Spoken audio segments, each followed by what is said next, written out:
¿Alguna pregunta? ¿Alguna pregunta? ¿Preguntas? ¿Reacciones? ¿Comentarios? ¿Sí?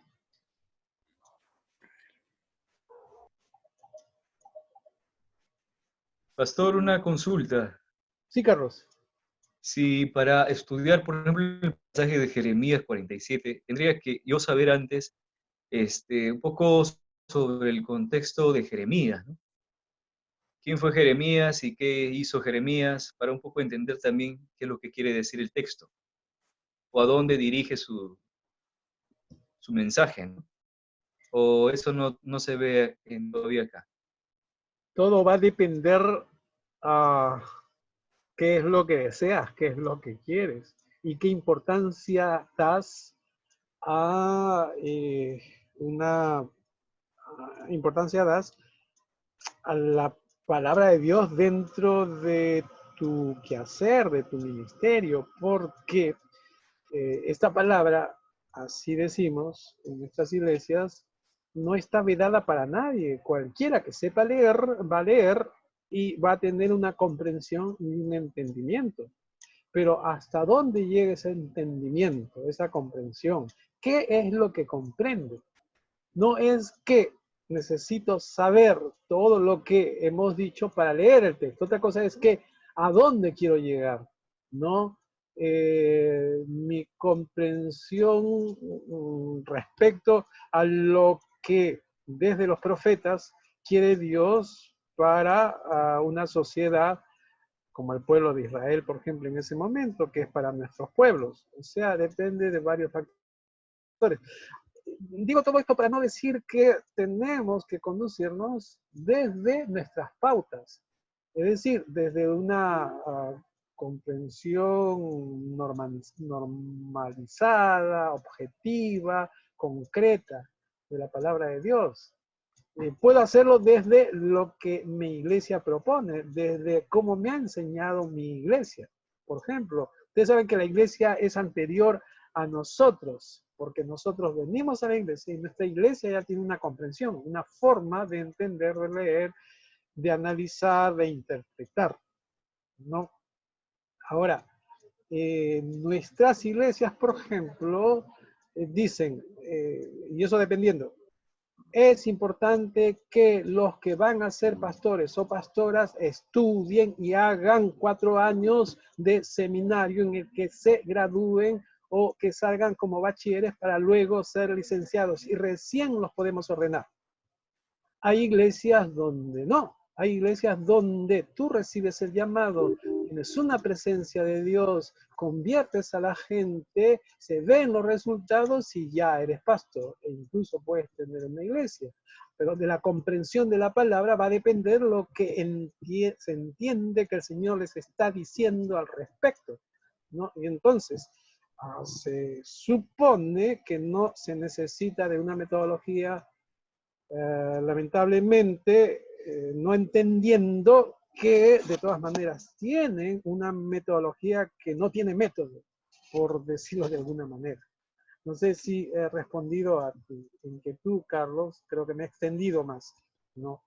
Pero vamos a ir aclarando conforme. Una pregunta, José, adelante, José pastor. Cuya. Sí, respecto al exégesis, ¿no?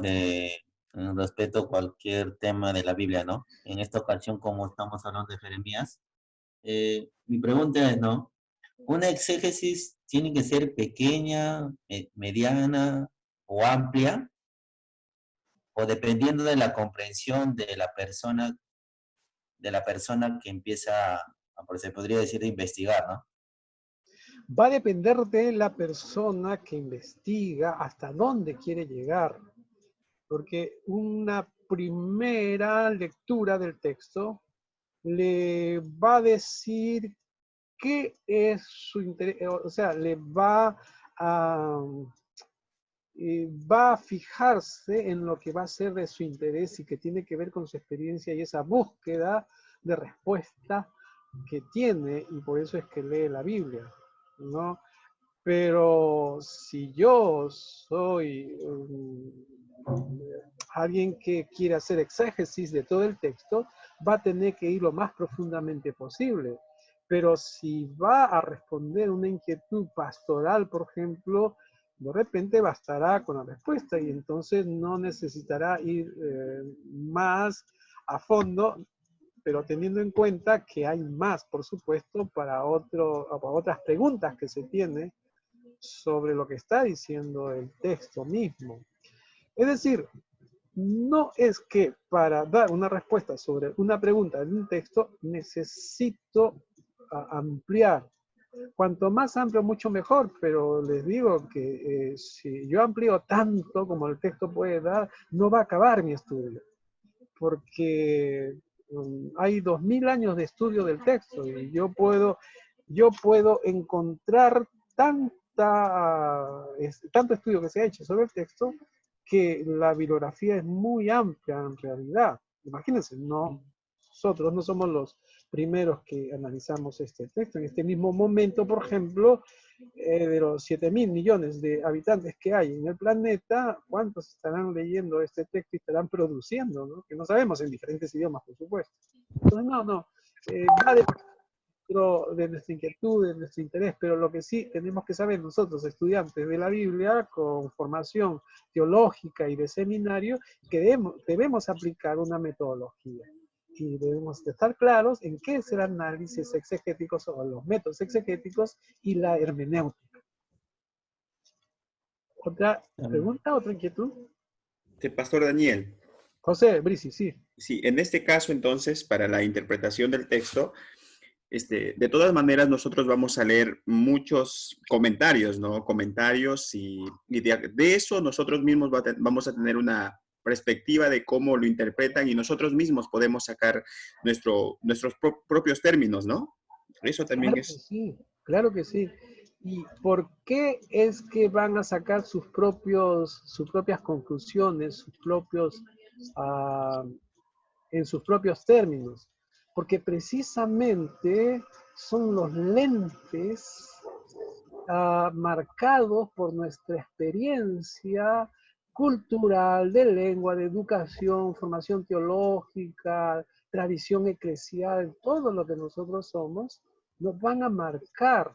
Y es el ingrediente diferencial que le vamos a poner en relación a cualquier otro hermano o hermana o persona que analice el mismo texto.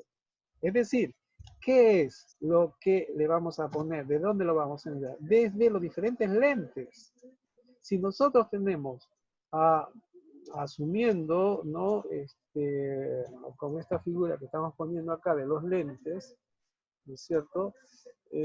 Con esta ilustración, si nosotros tenemos unos lentes cuyos vidrios son blancos o cristales, vamos a ver tal cual aparentemente, ¿no es cierto? Tal cual, es decir, vamos a ver tal cual como refleja la luz del sol en los objetos que nosotros miramos. Pero si nosotros tenemos unos lentes que son de color, ¿no? Cromado, no sé cómo se le llama a estos lentes, o oscuros, como estos medianamente, lo vamos a ver según las lentes que tenemos. Y créanme, todos tenemos lentes diferentes. Es decir, así seamos de la misma cultura, así hablemos la misma lengua, así hayamos tenido la misma educación aparentemente dada en la educación peruana, hay variantes y tremendas, y así hayamos estudiado en el mismo salón, en el mismo año con nuestros compañeros o compañeras, depende de cómo hemos asimilado esa educación, voy a decirle más. Pero hay una diferenciación en cuanto a nuestra forma de ver, porque somos personas diferentes. Acá estamos hilando, por supuesto, más fino, ¿no es cierto? Pero los pentecostales vamos a buscar en el texto qué dice el Espíritu, siempre, siempre. Porque esa es nuestra tradición, esa es nuestra preocupación, esa es nuestra experiencia con el Espíritu, ¿no es cierto? Si yo soy bautista, entonces yo voy a buscar siempre que la palabra de Dios esté en el fondo de lo que yo hago, ¿no? Y que me norme, y todo lo voy a decir con la palabra de Dios. Por ejemplo, desde una iglesia bautista tradicional, ¿no? Entonces, va a depender mucho de quién soy, qué hago. Entonces, como reafirmación, podemos decir que las opiniones previas determinan nuestra comprensión del texto bíblico. Y esto quizás es nuevo, ¿no? ¿Cómo es que nuestras opiniones, es decir, nuestros prejuicios, quiénes somos, van a determinar cómo comprendemos el texto bíblico? Porque nosotros podemos decir, el texto bíblico es el texto bíblico, es decir, el texto bíblico no varía. No varía, el texto es uno. ¿Cómo va a variar? Si ahí está escrito, ya está canonizado. ¿Y por qué va a variar su comprensión? Porque somos personas diferentes las que comprendemos el texto, leemos el texto. Y ese ejercicio se puede hacer, ¿no? Se puede hacer. Ahora podemos hacer un ejercicio, por ejemplo, de leer un texto y ver que cada uno que comprendemos. Y vamos a ver que va a haber una variación en nuestra comprensión. Vamos a coincidir en lo fundamental de repente, pero en los detalles de repente no.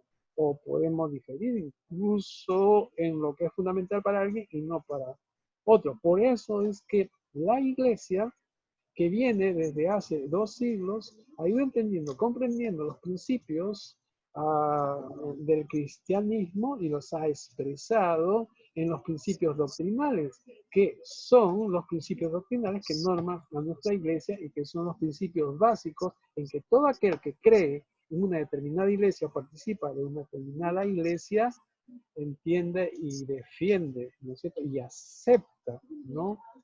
Hace como una declaración de fe. Y ahí es donde nos diferenciamos las iglesias, por ejemplo.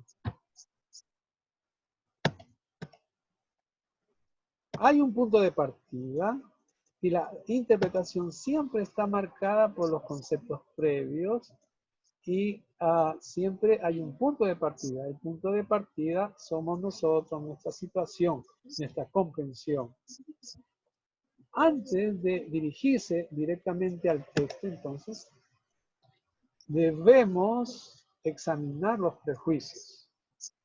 Ahora, ¿qué significará examinar nuestros prejuicios? Es decir, saber de dónde partimos, quiénes somos, hasta dónde podemos llegar. ¿Cómo sé yo que yo puedo interpretar la Biblia? ¿Cómo sé yo que yo puedo analizar la Biblia? Puedo hacer exégesis de la Biblia. ¿Cómo? ¿Cómo? ¿Desde dónde? ¿Quién soy yo para tener los recursos para examinar la Biblia? Y entonces, debo saber quién soy, de dónde parto. Para efectos, por ejemplo, de nuestro trabajo pastoral, parto que yo participo de una comunidad.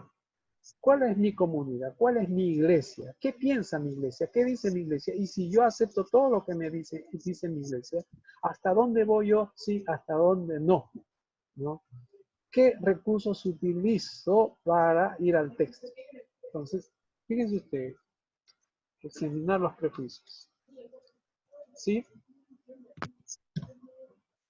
Entonces, ¿qué elementos tengo ahí? Tengo que ver mi legitimación, los temas que tienen que ver con el origen, de dónde vienen estos prejuicios, qué validez tienen.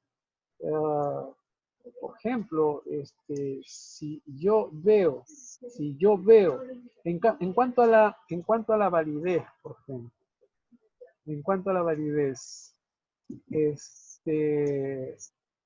sí, hay 7.000 millones de habitantes, ¿no?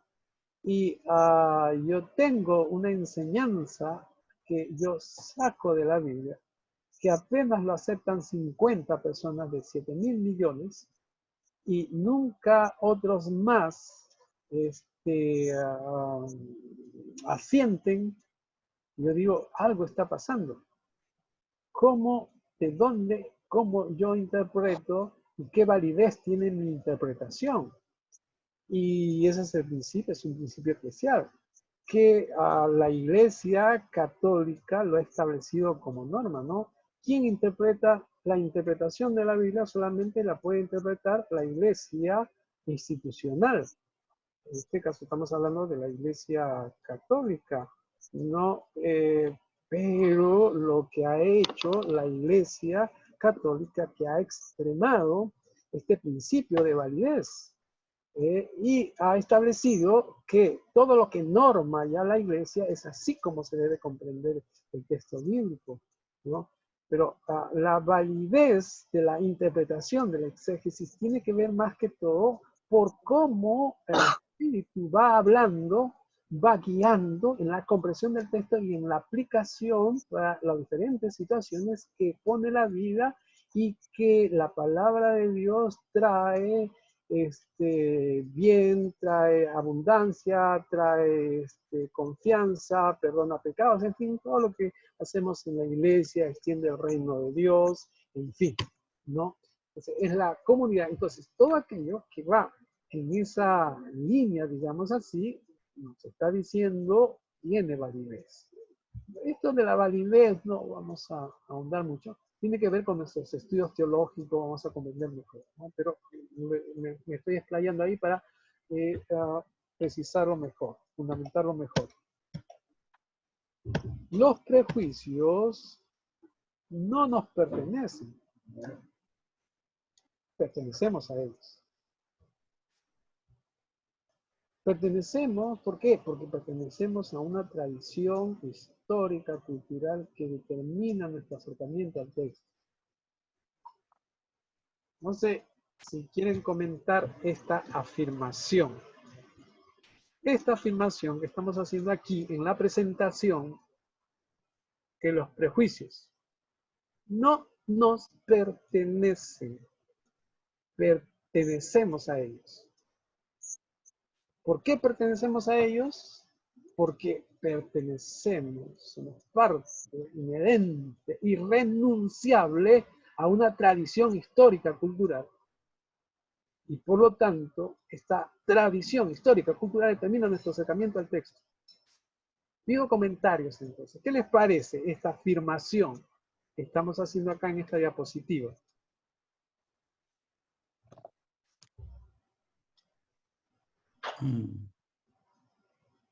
¿Sí?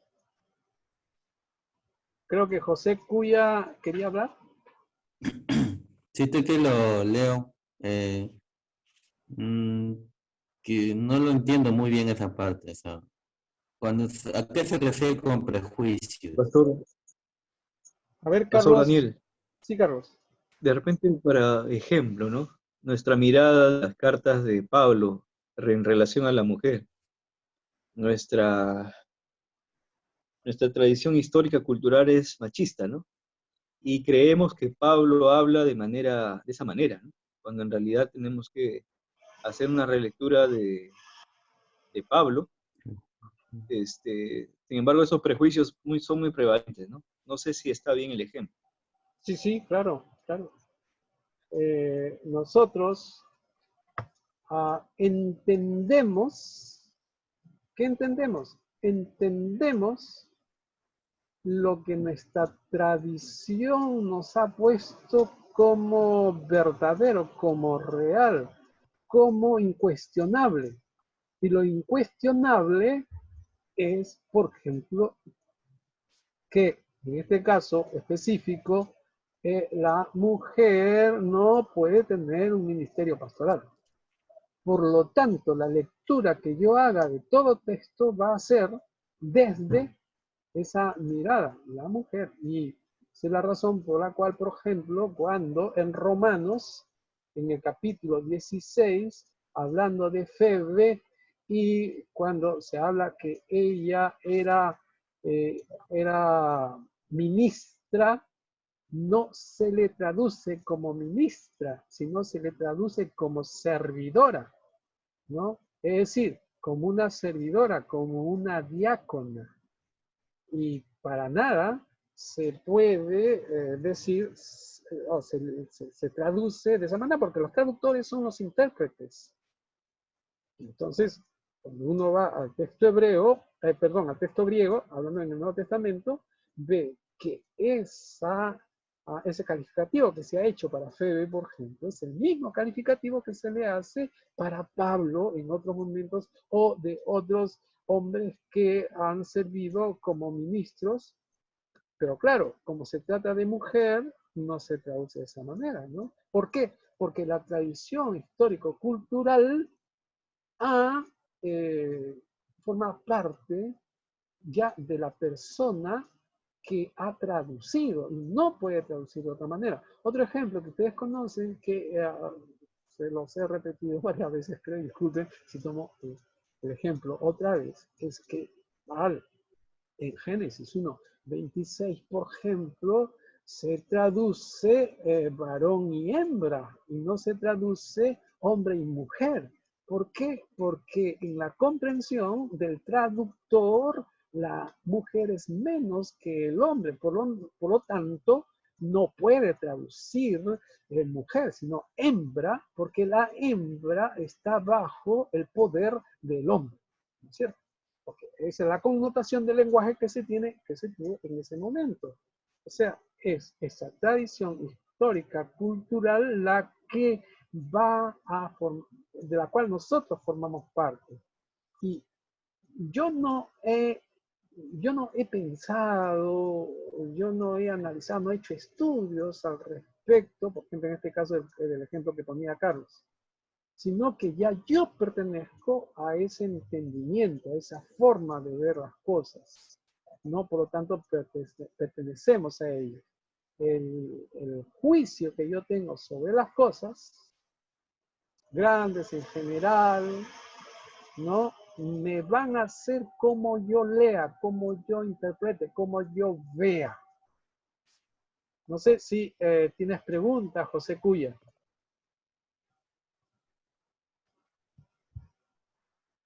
¿Sí, José?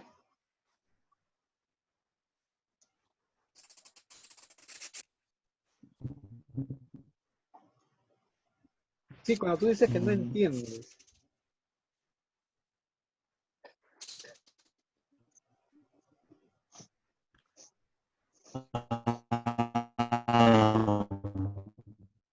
Sí, me refería a esta parte, ¿no? Sí, no se te escucha Tenemos bien, una José, disculpa. tradición histórica, ¿no? No, lo que entiendo es que, no sé, no, Sí, José, no se te escucha. no se escucha. A ver si lo escribes, José. Hola. A ver si lo No se escribes te escucha. entonces.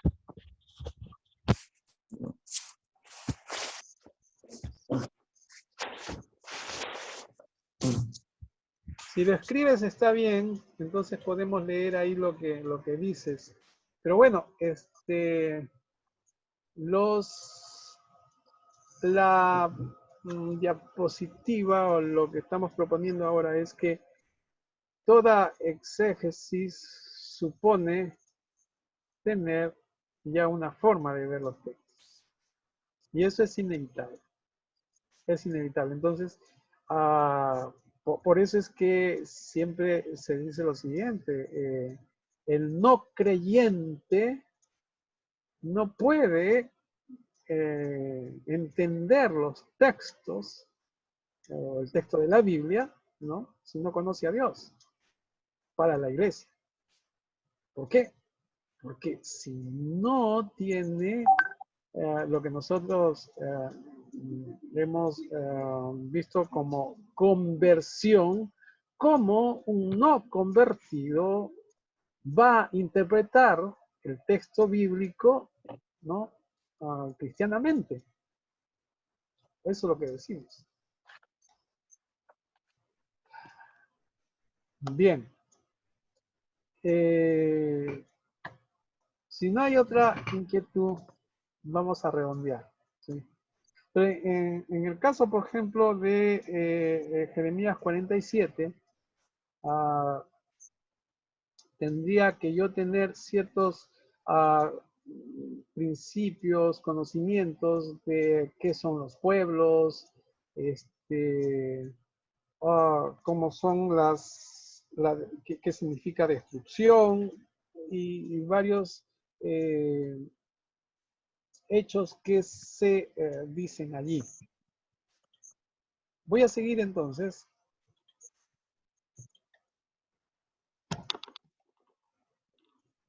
Un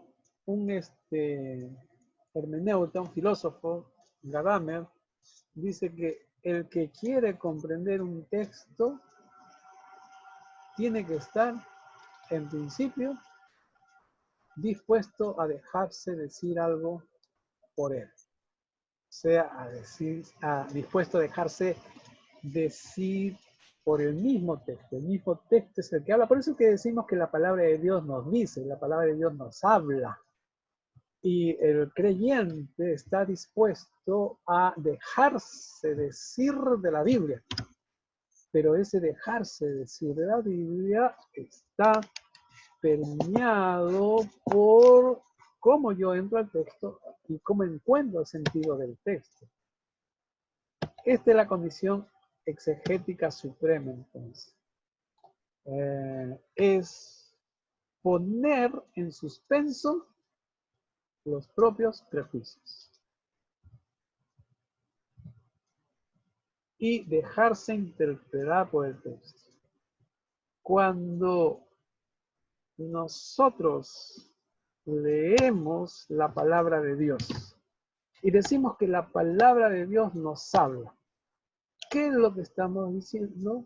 Que nos dejamos interpelar por el mismo texto, ¿no? El mismo texto nos habla, pero para eso tenemos que dejar a un lado nuestros prejuicios y nuestra comprensión. Si yo entendía de una manera, yo tengo que dejarlo en suspenso para dejar que el mismo texto me diga. Digo un ejemplo muy sencillo, muy sencillo. Yo pienso que la mentira es correcta, pero el texto me dice que la verdad es suprema y que la verdad es superior a la mentira. En todo caso, es una condición para el que sigue a Jesús decir la verdad. Entonces, yo estoy dispuesto a dejar la mentira. Antes yo he pensado que mentir no es un problema.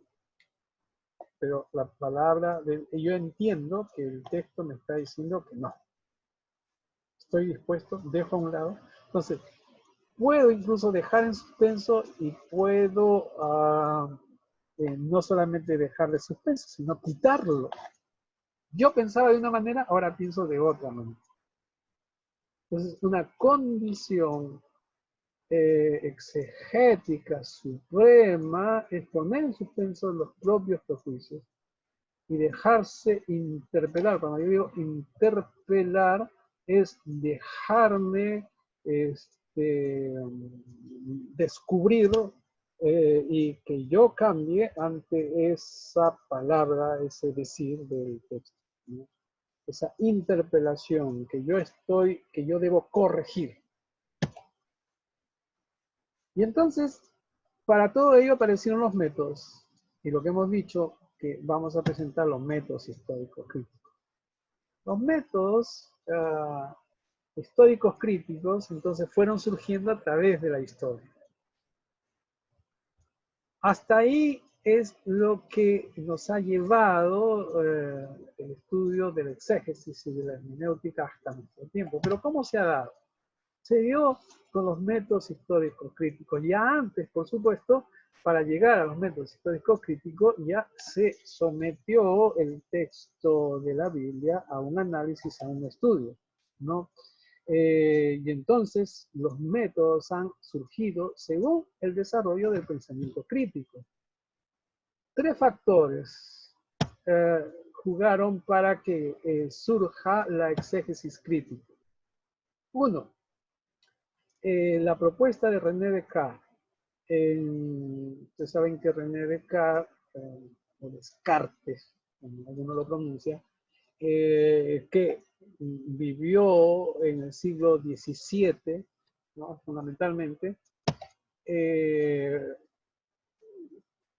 para interpretar la realidad, puso en duda los principios que hasta ese momento se aceptaban como inapelables.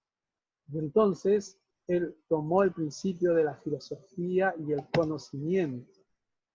Y él propuso que la razón supera la duda y que pienso, luego existo. Fue el gran que acuñó la expresión pienso, luego existo. Si yo pienso, existo. Solamente existo porque pienso. Si no pienso, no existo. Esta expresión que puede ser para algunos muy sencilla, tiene un cambio radical en la forma como se existía o se pensaba de la realidad en el tiempo de René Descartes. En el tiempo de René Descartes se creía que todo estaba dado y que no era necesario pensar y que había que aceptar nada más la realidad que nos decían cómo era. Y había una sola realidad y todos tenían que sumirse y sumarse y también no les quedaba otra, porque si no los forzaban a una realidad nada más. Pero Descartes tuvo el atrevimiento de proponer que si yo existo es porque pienso, ¿no? Y luego pienso, después existo. ¿Y por qué es importante? Quiero decir algo aquí que hay que tener en cuenta. No es que René Descartes era inconverso. No, estamos en un contexto en el cual todo lo regía la fe cristiana en este momento de la historia europea que después va a influenciar en todo el mundo occidental, ¿no? Y también, por supuesto, en el resto del mundo con sus consecuencias. Por eso es que se da en un contexto cristiano, ¿no? Y tenemos acá el inicio del racionalismo, porque pongo como primera prioridad la razón para entender cómo esto. Y si yo pongo la razón para entender todo, entonces ya se imaginan. Ahora, no acepto los textos tal cual, sino los leo y los leo con razón, con razonamiento. Por lo tanto, en las matemáticas, por ejemplo, se adelanta, es decir, se hacen ya demostraciones. En segundo lugar, interviene Erasmo de Rotterdam. Erasmo de Rotterdam, un pensador de la época, por supuesto cristiano también, monje, él no quiso hacerse sacerdote, pero está dentro de los ámbitos eclesiásticos y también de la realeza, ¿no? Y como intelectual se movía en esos círculos y él podía abdicar de ciertos votos que hizo en algún momento. Y con él, por sus libros y sus reflexiones, propone que hay que volver a las fuentes originales. A él se debe la reconstrucción del Nuevo Testamento griego por primera vez en una publicación del 1516. Y en tercer lugar, la Reforma Protestante, que viene con la crítica a la alegoría. Hasta ese momento, la comprensión, la interpretación del texto bíblico era alegórico, ¿no? Todo se alegorizaba porque era la única forma de entender aquellas partes donde posiblemente no, porque solamente podía entenderse por la razón, pero como no se utilizaba la razón, entonces había que hacer alegorías de tal forma que se adecuara a la forma como pensaba, en este caso, la rectora del mundo en ese momento, la iglesia. Estoy hablando del mundo occidental y cristiano europeo en este caso, ¿cierto? Y para esto favorece una vuelta a las traducciones, es decir, una vuelta a la fuente. Justamente con Erasmo de Rotterdam, con las vueltas a las fuentes originales, no solamente la vuelta a las fuentes originales de la Biblia, sino de las fuentes originales de los clásicos pensadores, los griegos, por ejemplo, y todo aquel que había expresado una nueva forma de ver el mundo, pero que no se había dado la importancia del caso. Entonces, los métodos históricos críticos vienen justamente ya por esta, digamos, estudios previos o propuestas previas de entender la realidad. ¿Cuál es el tema entonces importante a resolver acá? Es el enfrentamiento entre la fe y la razón. La lectura histórico-crítica se aplica a la Biblia. Entonces, Simón escribe una historia crítica del Antiguo Testamento. Él propone en su historia crítica del Antiguo Testamento, se pregunta por primera vez y de esa forma ya publicada, digamos, que podía estar y ser leída por muchos en un libro.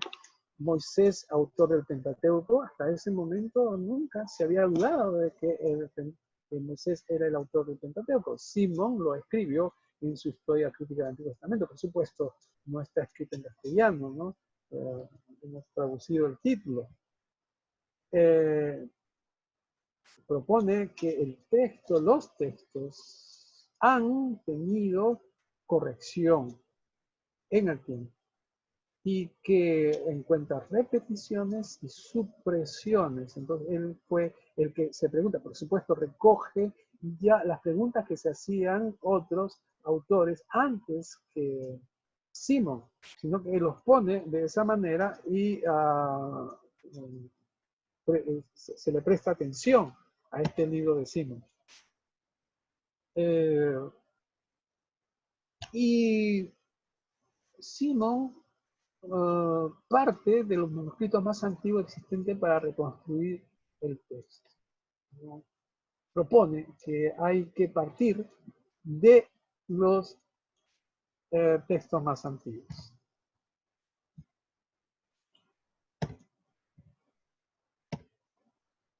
Muy bien, entonces se plantea de los textos de los manuscritos. Y ya se va entendiendo cómo habría sido la producción del texto que llegó a nosotros. Habría habido un original, ya sea para el texto del Antiguo o para el texto del Nuevo, en este caso en hebreo y en griego, y que una vez redactado, pero no todo el conjunto, ¿no? Puede ser para cada libro o para corpus de libros. En el caso, por ejemplo, sabemos que el Nuevo Testamento, libro por libro, puede ser que los evangelios sinópticos por un lado, Juan, según cómo se habrían propuesto, pero los originales fueron libro por libro, y por ejemplo, de un original se habría hecho una copia, pero quién sabe cuántas copias se han hecho. El original es uno solo, pero podrían haber habido más copias, suponiendo que haya una copia 2. Y así hasta una copia N. No sabemos realmente, pero sí se supone por la cantidad de manuscritos que han llegado más en el Nuevo Testamento que en el Antiguo Testamento, que habrían habido más de una copia. Si hay una copia, entonces esta copia, con respecto al original, no es una copia fotostática, como imaginarán. Es una copia con los errores propios que hay al copiar. Esos errores propios que hay al copiar, va a surgir una copia que tiene X variantes. Estamos hablando solamente de los errores al copiar. Pueden haber otras variantes que no necesariamente vienen por el copiar, sino por otras causas que la crítica textual estudia. Muy bien, una segunda copia. Esa segunda copia también tiene X variantes. Y así, una copia N tendrá también X variantes. Ahora bien, de esas copias se han hecho copias de copias. Y entonces, acá tengo una copia 1 de la copia 1. Una segunda copia de la copia 1. Aquí debí poner, pero ya se entiende, ¿no? Este es de la copia 1, una primera copia. De la copia 1, una segunda copia. ¿Y qué tengo acá? Podría tener X variante más A. X más A variante. X más B variante, por ponerlo, ¿no? Por poner y decir que no sabemos cuántas hay, que pueden ser las mismas variantes de acá, más otras variantes o también corrección.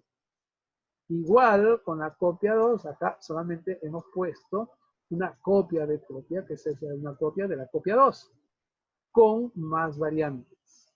Y así igual con la copia N.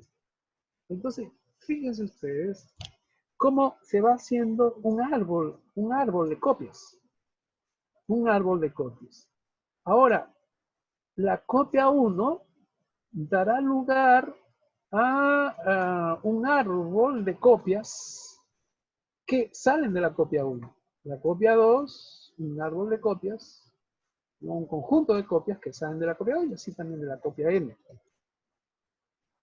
Entonces, así se habrían originado las variantes de un texto.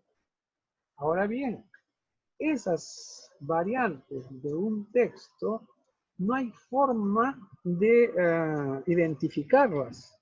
La única forma de identificarlas es mediante una metodología.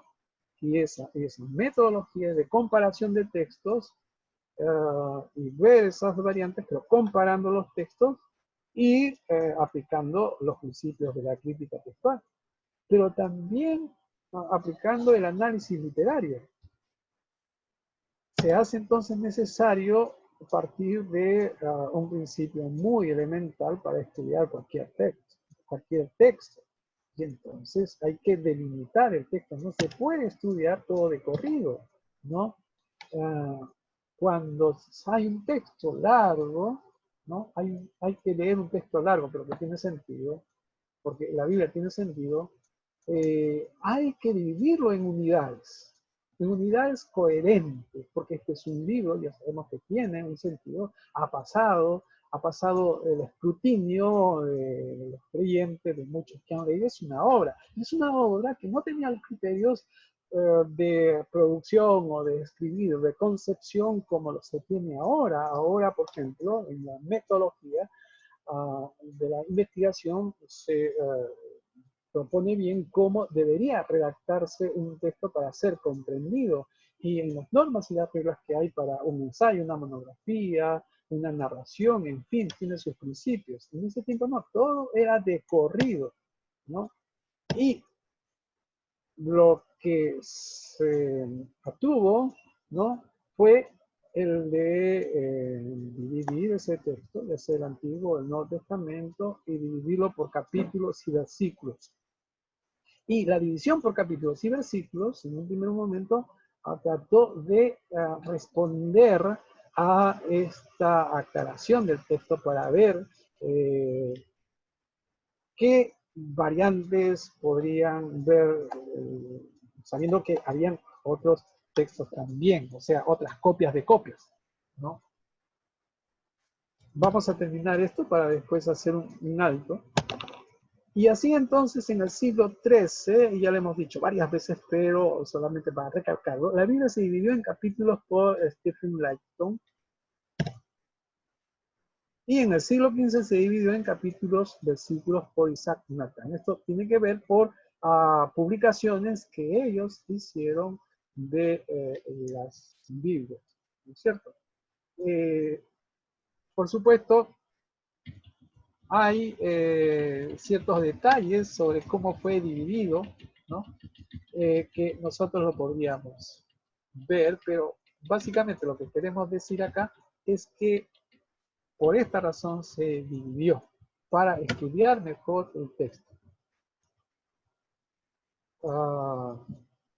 Muy bien, vamos a hacer un alto ahí entonces. Sí, pastor.